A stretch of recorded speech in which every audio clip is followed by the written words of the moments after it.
début du deuxième jour, avec un bel arc-en-ciel, mais qui dit arc-en-ciel dit pluie. Donc aujourd'hui, alors bon, c'est toujours un bel encouragement pour débuter une journée parce que la nuit a été assez mouvementée. Dans l'ordre d'apparition, le portique. Donc le portique qui s'est cassé. Donc maintenant, il ne tenait plus qu'avec le fil de l'antenne Starlink et un fil de panneau solaire qui n'était pas utilisé, heureusement, parce qu'il s'est cassé. Donc l'annexe maintenant est posée sur l'arrière du bateau. Ah, petit changement de vent.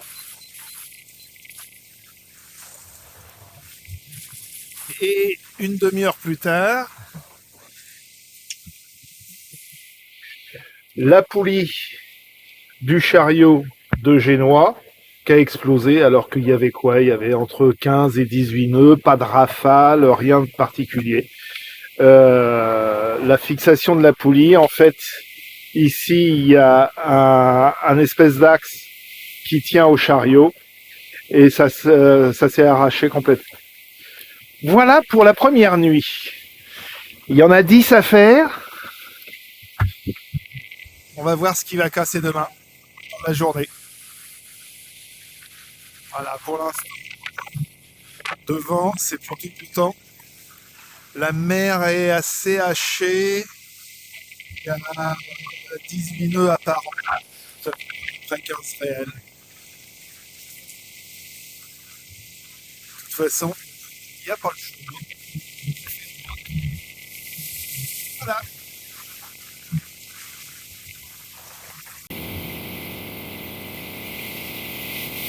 Fin de la journée numéro 2. Ça a été un peu la guerre toute la journée. Là, je crois avoir aperçu des souffles de baleines. Je suis au Cap Frio. C'est le chemin des baleines. Et la mer est assez formée, donc à mon avis, elles doivent rester au fond. Là, tout de suite, on a entre 25 et 28 nœuds de vent apparent. On fait 6 nœuds quand même. Un riz dans la gondole.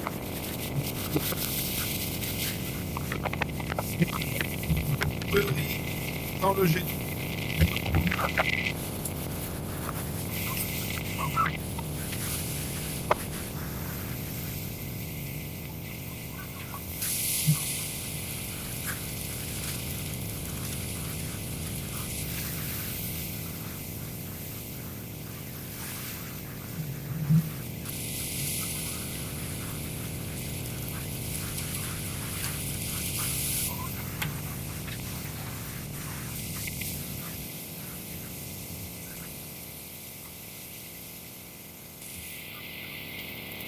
Et donc je vais reprendre les prévisions météo, mais a priori ça va être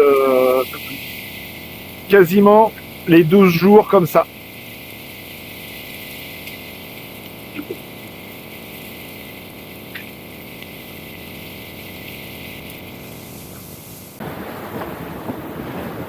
Jour 3, grand soleil. La nuit a été pas trop agitée, la mer était correcte. Bon, c'était formé, mais ça a été. Donc là, je suis parmi les plateformes de forage. Je ne sais pas si on la verra, celle-là. Mais je suis dans la zone du Brésil où il y a toutes les extractions de pétrole et de gaz. Alors la grosse difficulté, là depuis 2 jours, c'est donc je suis vent debout. Alors voilà la tête des bords que je fais. C'est-à-dire, je pars dans un sens, je reviens là, c'est des bords, c'est même pas carré, c'est tout n'importe quoi, mais il n'y a pas d'autre solution, c'est comme ça. Voilà. Allez, à plus tard.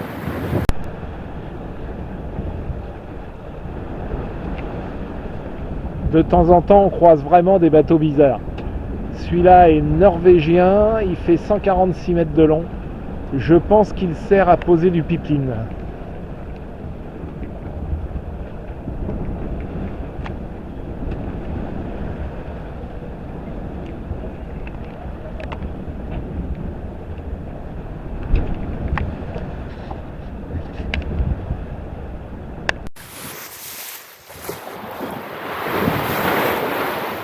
Joli lever de soleil pour le 4e jour. Mais aujourd'hui, il ne fait pas chaud du tout, du tout.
Nous sommes mardi 6 août. Il est à peu près 13 h. Je viens de commencer à filmer et les dauphins arrivent. Ils sont juste là. Et là, je ne l'ai pas fait exprès. C'était juste pour vous montrer comment devrait être tous les jours de navigation. Là, aujourd'hui, c'est la croisière s'amuse.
Le 6e jour de navigation, la nuit a été plutôt tranquille, pas trop mal dormi. Je suis assez au large, donc j'avais pas de bateau, ni de pêcheur, ni rien du tout. A priori, j'ai pas dérangé trop de baleines.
navigation agréable, plutôt sur un beurre.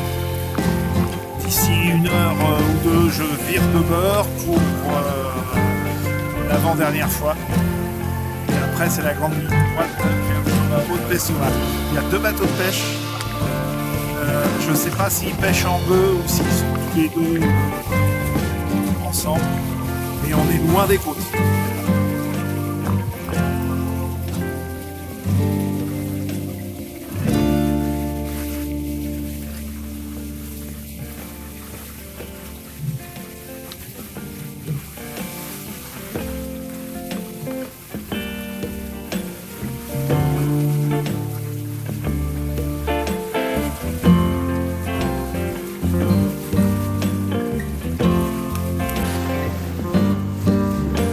Dimanche 11 août, après donc 11 jours de navigation intensive, aujourd'hui navigation pétole ou peu de vent.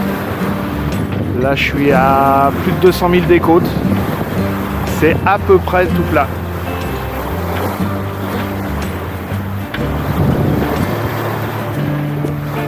Voilà les moteurs pour le moment, mais ça risque de durer une bonne partie de la journée.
Mardi 13, 13e jour, lever de soleil.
Mercredi 14e jour, lever de soleil, c'est toujours assez magique parmi les nuages.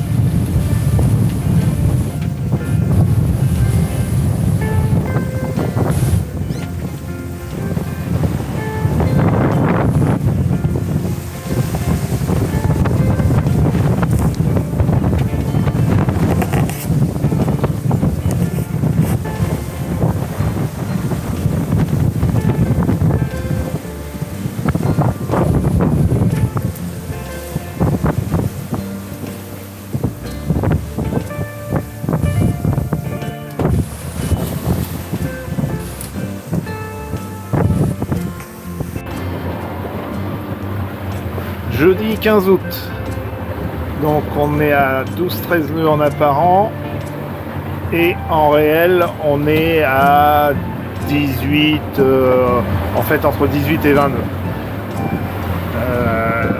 On a quand même 6 nœuds, plus de 6 nœuds de vitesse surface. Et dehors, la mer s'est bien agitée. C'était prévu, c'est des vagues qui viennent du sud, du mauvais temps qu'il y a sur Rio et un peu plus bas.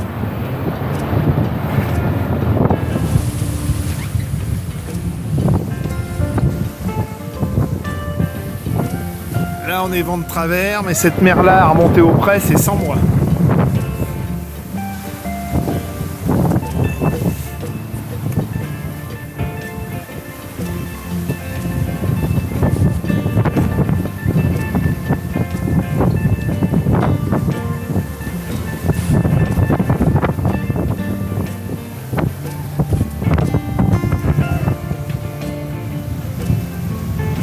Dans la GV, le génois entier.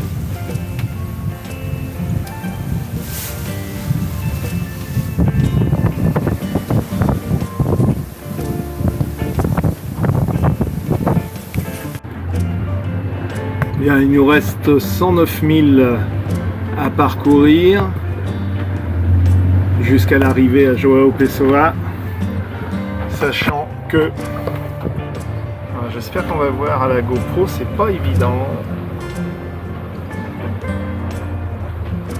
Aujourd'hui, on a parcouru 1670 000 depuis le départ de Rio. Alors, je le fais pas souvent, mais je vais vous montrer l'état du bateau après 1600 000. C'est-à-dire que toute la cabine avant, il y en a ici, parce que dans la cabine avant, il y a de l'eau qui rentre ici quand on est d'abord à mur.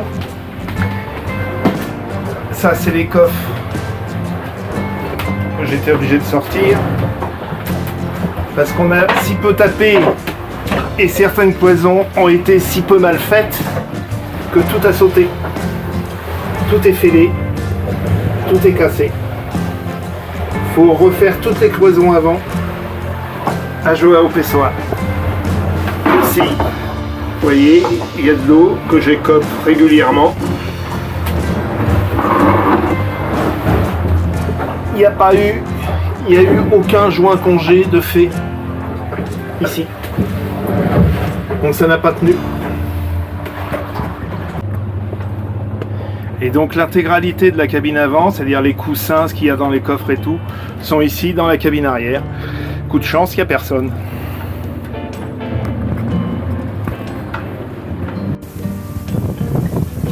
Vendredi 16, il est 5h24 exactement, mais j'ai embouqué le chenal vers 5h, un peu avant 5h, arrivé à João Pessoa après une étape qui ressemble à une transatlantique, même plus longue. Voilà, au petit matin, très bien, ça va être plus facile pour prendre une bouée ou poser le mouillage.